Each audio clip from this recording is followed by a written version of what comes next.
Hello and welcome everybody. First thing first, I know I'm kind of cheating a little bit here because I bought this power bank back in October 2023 and now it's only September. So it's not technically a year update, but it is something that you need to know.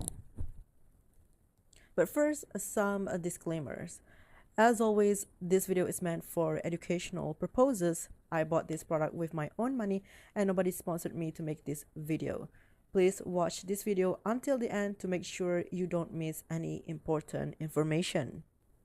Please pay attention to the physical appearance of this power bank, especially the side near the end of the video because I will discuss it in updated chapters ahead.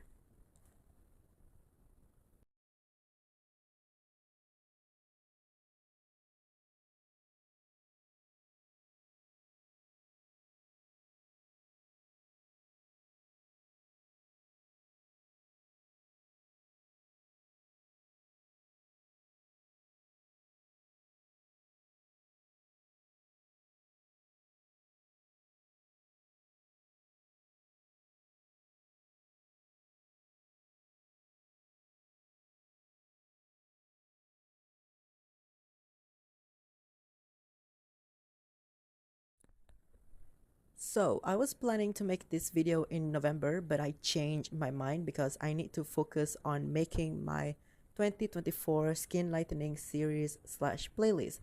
That means I'm gonna review those products one by one instead of piling it in one video like before. So I noticed that this power bank started to act up right after the warranty ended, somewhere in April or May 2024. Anyway, the issue is this power bank seems to no longer hold its original capacity. So back then, I could charge my Huawei P40 Pro with about 6 full charge, but now I only get 3.7 times of charge before the power bank needs to be charged again. Just in case someone didn't understand what I meant by 3.7 time charge, it means I get up to 3 times of full charge, and for the last charge, I get up to 70% of charge. In its earlier time with me, the power bank would start dying when it hits 30%, but now it started dying at 50%. By dying, I mean the battery percentage drops quickly. For example, 50% to 50% to 0 in 10 minutes.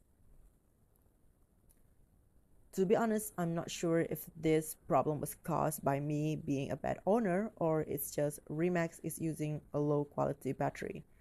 The reason why I said that is because a tech YouTuber from Malaysia did a 1 year later power banks review, and he said that power bank from the brand P and Art, which refers to Penang and Remax, usually uses low quality batteries.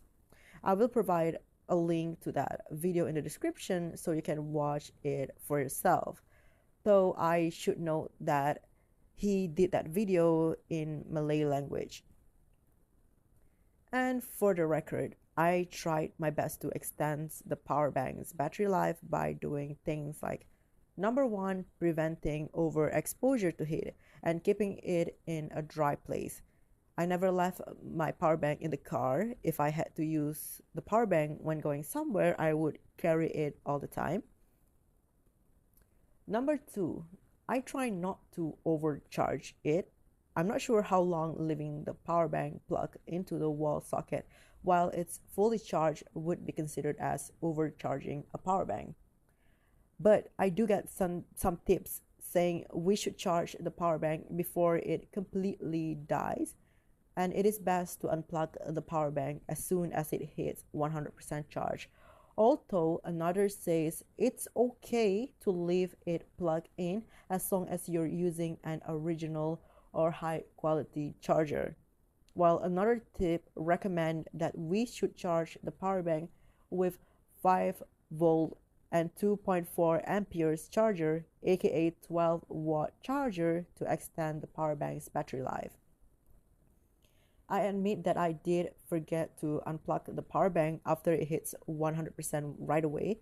Most of the time, I would never leave it at 100% charge for more than 10 minutes. With that being said, when I charge the power bank using watt measuring cable, there is no current going into the power bank once it hits 100%. This is different from what I see when I charge my phone with the same cable. When I turn on the screen after 100% charge, I still see the meters fluctuate, meaning that the phone is still allowing current in. To recharge the power bank, I use Huawei P40 Pro wall charger that supports a maximum 40-watt output for supercharged protocol and 18-watt max output for the quick charge protocol. It took about 7 hours or more to fully charge, depending on which cable I use. I have two cables, both from a brand called Essager, one with watt measuring displays, and the other one is the standard USB-A to USB-C. Both cables support Huawei and Realme's fast charging protocols. However, I should note that for the watt measuring cable, it did not support the max 40 watt charger, but it did support supercharging on Huawei. This means it only gets up to 12 watt of current. Meanwhile, the standard USB-A to USB-C supports the max 40 watt. When it comes to charging the RPP 522, I mostly use the Essager standard USB-A to USB-C cable. I find that by using this cable, the power bank needed less than 7 hours from 0% to 100%. When I used the watt measuring cable, it usually took more than 7 hours to be fully charged.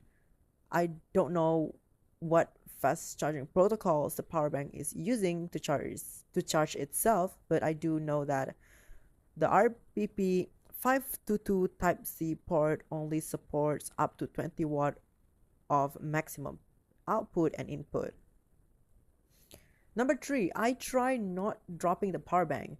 The only time I dropped the power bank was after the power bank started to act up. As you can see, there's only little damage like As you can see, there's only a little damage like scratches to the power bank's casing. But I should mention that there is some part of the casing that gets lifted up. I don't know if this is a sign of bloated batteries or just the power bank's casing taking damage after the fall. Other than the power bank's inability to hold its charge like it's supposed to, the charging speed doesn't really change. For the Huawei P40 Pro, it gets fully charged in 1 hour and 30 minutes, and for the Realme 6 Pro, it gets fully charged within 1 hour and 45 minutes. Is the charging speed slow? This really depends on what kind of fast charging you've experienced. For me, I'm used to the Huawei 40 watt wall charger that can fully charge my phone in 1 hour and 10 minutes. So the time difference between the wall charger and the power bank is just 20 minutes. And as someone who has a lot of time, it's not a big deal to me. I should note that the charging speed can change depending on your phone's temperature, room temperatures, how low the phone's battery is when you plug it in, and if you are using the phone while it's still charging. These are true for both wall chargers and power banks. So I contacted Remax customer service and asked them if there was a way to restore the power bank to its original capacity. So we had a little Q&A session. They were asking questions like, did I try charging with different cables and if I keep the power bank's box, which I did. At this point, they are preparing to send a replacement power bank, but I did mention that the warranty already ended. I do that because I don't want to get something by cheating. So they didn't end up sending me a replacement power bank. So what all this boils down to? It means the battery is already damaged and I cannot fix it at home. And after all that, I contacted a power bank repairman, and he said I needed to replace the batteries. Just in case you are wondering if this power bank can pull current directly or not, the answer is yes, it can. Though you should know that for the longer rechargeable LED tube, there is this issue of dimming. So what I noticed is that it's gonna stay bright for up to 16 seconds and goes dim for 2 seconds. This cycle keeps repeating. I can confirm that this issue was caused by the power bank itself because when I use a wall charger to power the rechargeable LED tube, it didn't have that problem. I should note that there's no dimming problem when using the shorter rechargeable LED tube light.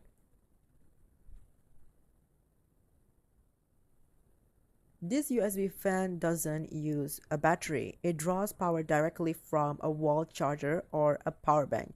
And yes, the power bank can provide consistent current to the USB fan.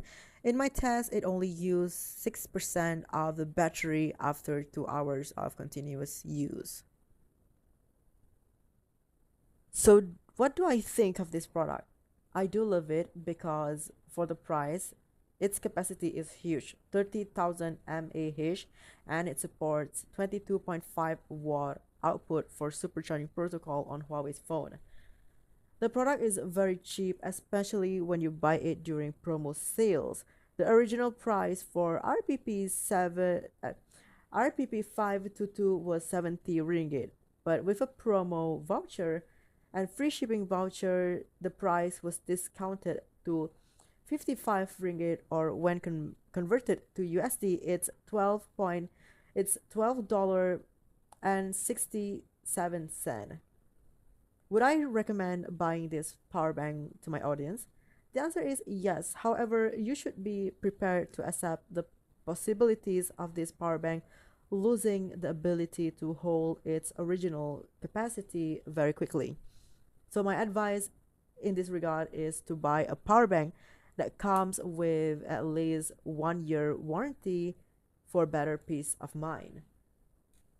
I think I've covered everything that needs to be covered, but if you have any questions, don't be shy to ask me in the comment section. I'm mresult04-15 signing off.